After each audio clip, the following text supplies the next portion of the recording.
வணக்கம். நான் doctor Krishnarajan, MBBS MD, பொதுநல மருத்துவர், கேஆர்எஸ் மருத்துவமனை. இப்போ இந்த மழைக்கால பருவ காலத்தில் உங்களுக்கு தெரியும், டெங்கு அதிகமாக பரவிட்டு வரும்னு தெரியும். டெங்கு பத்தி அதிகப்படியான விழிப்புணர்வு ஆல்ரெடி அரசாங்கம் உங்களுக்கு கொடுத்துருக்கோம். பட் நம்ம இப்போ பார்த்துக்க போறதுன்னா, டெங்குல 3 வகையான இது இருக்கு. சாதாரண டெங்கு காய்ச்சல், அதிகப்படியான சிவியர் டெங்குன்னு சொல்லுவோம், அப்புறம் டெங்கு ஷாக் சிண்ட்ரோம்னு சொல்லுவோம். 3 வகையான காய்ச்சல் இருக்கு.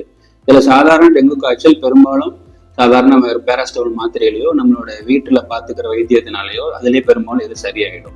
பட் ஆனா நமக்கு மெயினா தேவைப்படுறது வந்து அந்த சிவியர் டெங்குன்னு சொல்லக்கூடிய டெங்கு ஃபீவரையும் டெங்கு ஹெமராஜிக் சிண்ட்ரோம்னு சொல்லுவோம். அதுதான் வந்து நம்ம பெரும்பாலும் வைத்தியம் பண்ண வேண்டியிருக்கும். இது என்ன மாதிரி ப்ரெசென்ட் ஆகும்னா, காய்ச்சல் மட்டும் இல்லாம அதிகப்படியான வயிறு வலி, உமட்டல், நம்ம தோள்களை சிவப்பு நிறமா தடித்த ரேஷஸ்ன்னு சொல்லுவோம், அதோட ப்ரெசென்ட் ஆகும். சரிங்களா?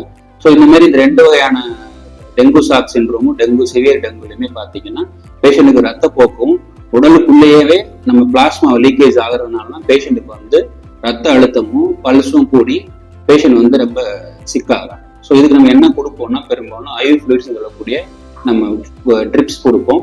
அதிலே பேஷண்ட்டுக்கு பிபி இம்ப்ரூவ் ஆகும். அப்படி இல்லாத பட்சத்தில் நம்ம பிளாஸ்மாவோ இல்லை பிளேட்லெட்டோ கொடுக்கறது மூலியமா பேஷண்ட்டை நம்ம வந்து ட்ரீட் பண்ணுவோம். இந்த மாதிரியான ட்ரீட்மெண்ட்டை நம்ம இங்கே கேஆர்எஸ் மருத்துவமனையில் தீவிர சிகிச்சை பிரிவில் ஒரு மருத்துவர் குழு மூலியமா நாங்கள் பண்ணிட்டு இருக்கோம். நிறைய பேஷண்ட்கள் இங்கே நாங்கள் வந்து ட்ரீட் பண்ணியிருக்கோம். ஸோ இதை வந்து பொதுமக்கள் பயன்படுத்திக்க மாதிரி கேட்கும்.